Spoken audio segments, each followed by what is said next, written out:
All right, my friends, today we are going to learn how to make a realistic looking self-portrait. We're going to start by gently creasing our paper in half both ways to divide it in quarters. This is just to help us gauge where to make different things on our heads.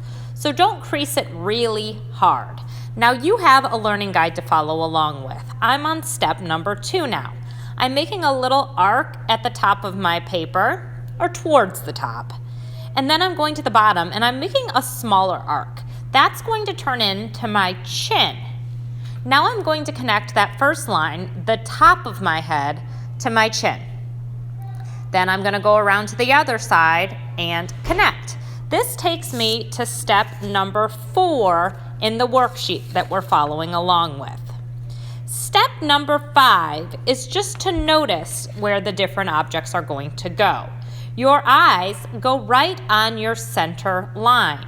Your eyes should be approximately 1 eye apart. So I'm going to start with a circle and then make an arc over top. Then I'm going to measure that, mark it, and do a second eye.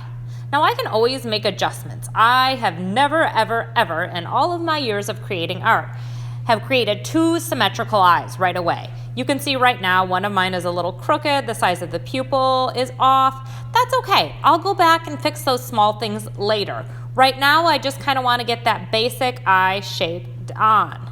I'm going to make a tear duct, an eyelid,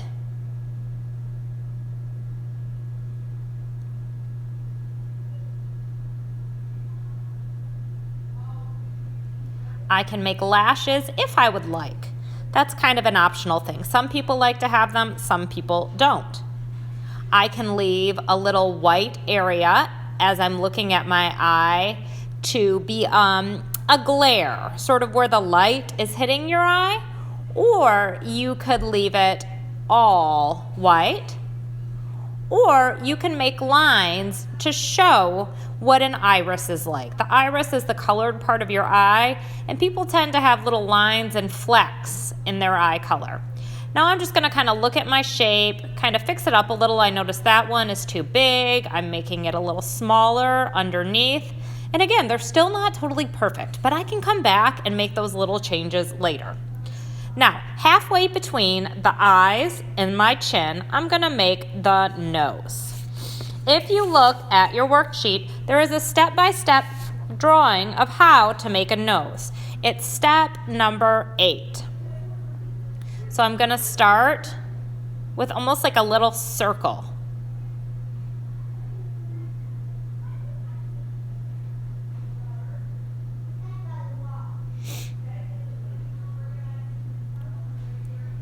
Then I'm going to make a little curve on either side and then a parenthesis to connect those. Now my nose goes up between my eyes, so I'm going to make a light line that shows that.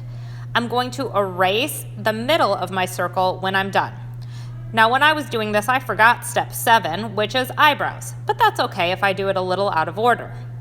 You're going to make an eyebrow on either side. The eyebrows are slightly wider than the eyes themselves, and they tend to have a little curve. And you can see that they kind of curve in to the nose. The next step is step number 9. That is to make ears. You can just go ahead and follow along with the learning guide, but it's essentially like a skinny C. And then it has a couple lines inside to show the different parts of your ear.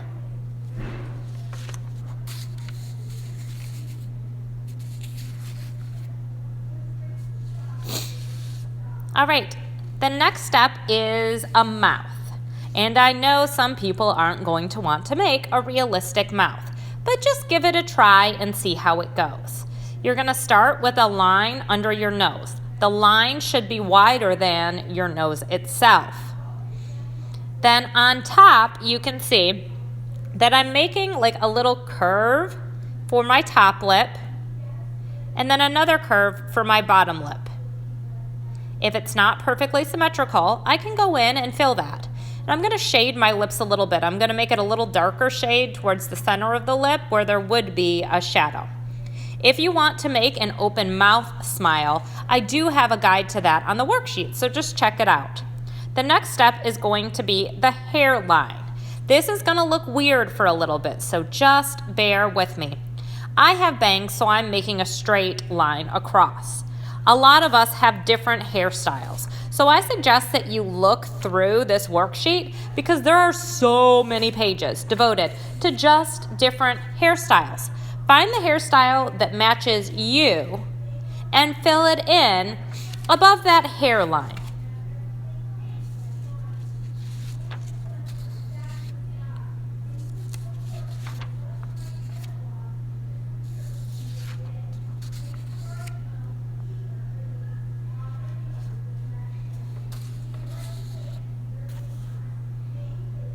Again, so many different choices. I'm sure you can find one that looks similar to yours, but I'm going to make mine look kind of like my hair. My hair goes about to chin level, maybe a little bit longer. So I'm just making the outline of hair first. Don't worry about shading your hair in right off the bat. Get the outline and then shade in the hair, and you want your lines to move in the direction that your hair moves. So my bangs move forward onto my head, and my hair goes down to the side. So those lines are implying the direction that my hair would move. Now I can't forget my neck and my shoulders to finish myself. My shoulders should be wider than my head. No bobbleheads today. Then I can go in and add a little bit of shading. The last step on the worksheet, after it says how to draw braids, shows how to shade. I just kind of lightly work with my pencil in areas where a shadow would catch, like either side of my nose, under my cheekbones.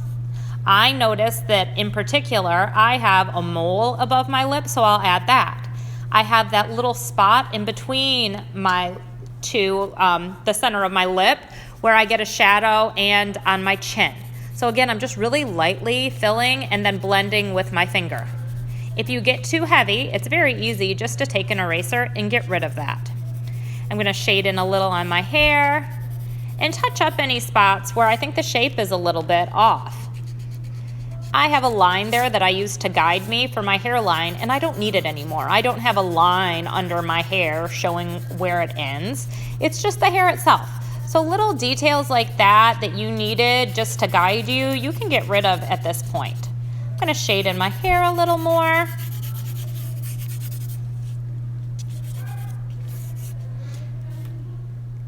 Now I'm going to fill the background with color. I'm just using my smelly markers, and I'm filling in a little bit of a specific color and moving my paper around. This allows the viewer's eye to follow that color on your paper. We're going to leave ourselves just black and white to really emphasize the value that we got. Now that I'm done coloring the background, I can emphasize certain areas by tracing with black, but you can see that my self-portrait is done.